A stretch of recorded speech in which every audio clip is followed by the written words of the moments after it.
আর এরই পাশাপাশি যে খবর দিকে নজর রাখতে হচ্ছে ভোট পরবর্তী হিংসা রুখতে তৎপর কমিশন। বাংলা সহ কয়েকটি রাজ্যে ভোটের পরেও থাকছে কেন্দ্রীয় বাহিনী। প্রথমবার ভোটের পরেও থাকছে কেন্দ্রীয় বাহিনী। হিংসা হলে পদক্ষেপ করবে বাহিনী। মন্তব্য মুখ্য নির্বাচন কমিশনার রাজীব কুমারের। 19শে জুন অবধি 400 কোম্পানি বাহিনী মোতায়েন থাকবে এ রাজ্যে। এ রাজ্যের জন্য 400 কোম্পানি বাহিনী মোতায়েন থাকছে এবং 19শে জুন পর্যন্ত মোতায়েন থাকছে এই কেন্দ্রীয় বাহিনী। বাংলা সহ কয়েকটি রাজ্যে ভোটের পরেও মোতায়েন থাকছে কেন্দ্রীয় বাহিনী। আর এই প্রথমবার ভোটের পরেও থাকছে কেন্দ্রীয় বাহিনী। মুখ্য নির্বাচন কমিশনার রাজীব কুমার কি বলেছেন শুনুন।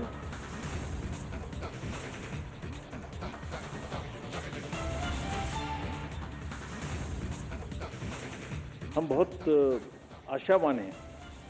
We are very confident by seeing what has happened in 7 phases in West Bengal कि जिस तरीके से डिफरेंट टफ इलाकों में लोगों ने बैलेट से बुलेट के ऊपर जो जीत का आगाज किया है वो चालू रहना चाहिए. तो हम नहीं समझते पोस्ट पोल वायलेंस होगी, लेकिन अगर होती है तो हमने कुछ स्टेट्स में पहली बार एमसीसी के बाद भी सेंट्रल पैरामिलिट्री फोर्सेज रहेंगी ऐसा निर्णय लिया है, जिसमें आंध्रा भी शामिल है, बंगाल भी शामिल है, यूपी भी शामिल है, मणिपुर भी है. जहां जहां हमें संभावना है तो बंगाल में भी पर्याप्त मात्रा में पोस्ट पोल पैरामिलिट्री फोर्सेज रहेंगी. हालांकि वो राज्य सरकार के अधीन रहेंगी क्योंकि लॉ एंड ऑर्डर उनका काम है, और हमें कोई शक नहीं है कि राज्य सरकार और ये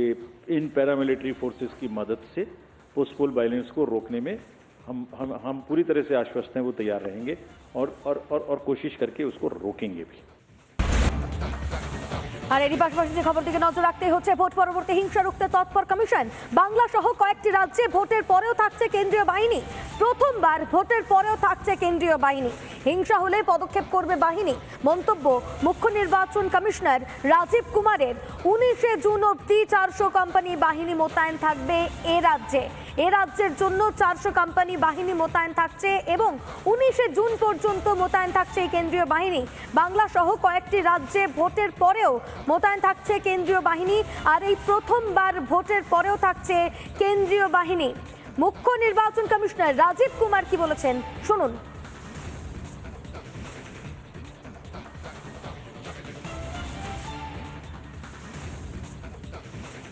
हम बहुत आशावान हैं. We are very confident by seeing what has happened in 7 phases in West Bengal कि जिस तरीके से डिफरेंट टफ इलाकों में लोगों ने बैलेट से बुलेट के ऊपर जो जीत का आगाज किया है वो चालू रहना चाहिए. तो हम नहीं समझते पोस्ट पोल वायलेंस होगी, लेकिन अगर होती है तो हमने कुछ स्टेट्स में पहली बार एमसीसी के बाद भी सेंट्रल पैरामिलिट्री फोर्सेज रहेंगी ऐसा निर्णय लिया है, जिसमें आंध्रा भी शामिल है, बंगाल भी शामिल है, यूपी भी शामिल है, मणिपुर भी है. जहां जहां हमें संभावना है तो बंगाल में भी पर्याप्त मात्रा में पोस्ट पोल पैरामिलिट्री फोर्सेज रहेंगी. हालांकि वो राज्य सरकार के अधीन रहेंगी क्योंकि लॉ एंड ऑर्डर उनका काम है, और हमें कोई शक नहीं है कि राज्य सरकार और ये इन पैरामिलिट्री फोर्सेस की मदद से पोस्ट पोल वायलेंस को रोकने में हम पूरी तरह से आश्वस्त हैं. वो तैयार रहेंगे और कोशिश करके उसको रोकेंगे भी. আর এরই পাশাপাশি যে খবর দিকে নজর রাখতে হচ্ছে ভোট পরবর্তী হিংসা রুখতে তৎপর কমিশন। বাংলা সহ কয়েকটি রাজ্যে ভোটের পরেও থাকছে কেন্দ্রীয় বাহিনী। প্রথমবার ভোটের পরেও থাকছে কেন্দ্রীয় বাহিনী। হিংসা হলে পদক্ষেপ করবে বাহিনী। মন্তব্য মুখ্য নির্বাচন কমিশনার রাজীব কুমারের। 19শে জুন অবধি 400 কোম্পানি বাহিনী মোতায়েন থাকবে এ রাজ্যে। এ রাজ্যের জন্য 400 কোম্পানি বাহিনী মোতায়েন থাকছে এবং 19শে জুন পর্যন্ত মোতায়েন থাকছে এই কেন্দ্রীয় বাহিনী। বাংলা সহ কয়েকটি রাজ্যে ভোটের পরেও মোতায়েন থাকছে কেন্দ্রীয় বাহিনী। আর এই প্রথমবার ভোটের পরেও থাকছে কেন্দ্রীয় বাহিনী। মুখ্য নির্বাচন কমিশনার রাজীব কুমার কি বলেছেন শুনুন।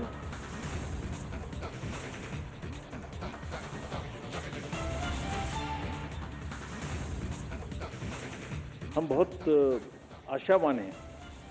we are very confident by seeing what has happened in 7 phases in West Bengal कि जिस तरीके से डिफरेंट टफ इलाकों में लोगों ने बैलेट से बुलेट के ऊपर जो जीत का आगाज किया है वो चालू रहना चाहिए। तो हम नहीं समझते पोस्ट पोल वायलेंस होगी, लेकिन अगर होती है तो हमने कुछ स्टेट्स में पहली बार एमसीसी के बाद भी सेंट्रल पैरामिलिट्री फोर्सेज रहेंगे ऐसा निर्णय लिया है, जिसमें आंध्रा भी शामिल है, बंगाल भी शामिल है, यूपी भी शामिल है, मणिपुर भी है। जहां जहां हमें संभावना है तो बंगाल में भी पर्याप्त मात्रा में पोस्ट पोल पैरामिलिट्री फोर्सेज रहेंगी। हालांकि वो राज्य सरकार के अधीन रहेंगी क्योंकि लॉ एंड ऑर्डर उनका काम है, और हमें कोई शक नहीं है कि राज्य सरकार और ये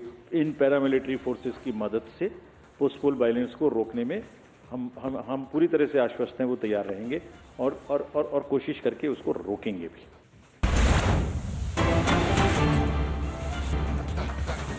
আর এরই পাশাপাশি যে খবরটিকে নজর রাখতে হচ্ছে ভোট পরবর্তী হিংসা রুখতে তৎপর কমিশন। বাংলা সহ কয়েকটি রাজ্যে ভোটের পরেও থাকছে কেন্দ্রীয় বাহিনী। প্রথমবার ভোটের পরেও থাকছে কেন্দ্রীয় বাহিনী। হিংসা হলে পদক্ষেপ করবে বাহিনী। মন্তব্য মুখ্য নির্বাচন কমিশনার রাজীব কুমারের। 19 জুন অবধি 400 কোম্পানি বাহিনী মোতায়েন থাকবে এ রাজ্যে। এ রাজ্যের জন্য 400 কোম্পানি বাহিনী মোতায়েন থাকছে এবং 19 জুন পর্যন্ত মোতায়েন থাকছে এই কেন্দ্রীয় বাহিনী। বাংলা সহ কয়েকটি রাজ্যে ভোটের পরেও মোতায়েন থাকছে কেন্দ্রীয় বাহিনী, আর এই প্রথমবার ভোটের পরেও থাকছে কেন্দ্রীয় বাহিনী। মুখ্য নির্বাচন কমিশনার রাজীব কুমার কি বলেছেন শুনুন।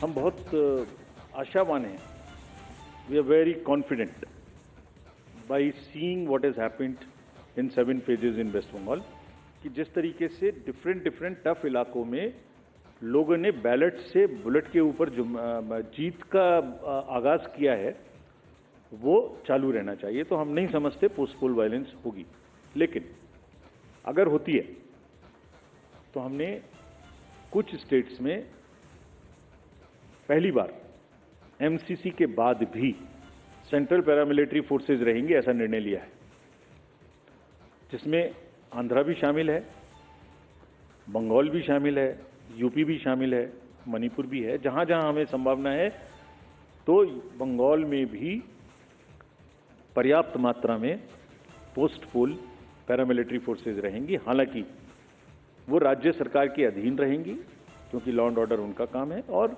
हमें कोई शक नहीं है कि राज्य सरकार और ये इन पैरामिलिट्री फोर्सेस की मदद से पोस्ट पोल वायलेंस को रोकने में हम पूरी तरह से आश्वस्त हैं, वो तैयार रहेंगे और कोशिश करके उसको रोकेंगे भी।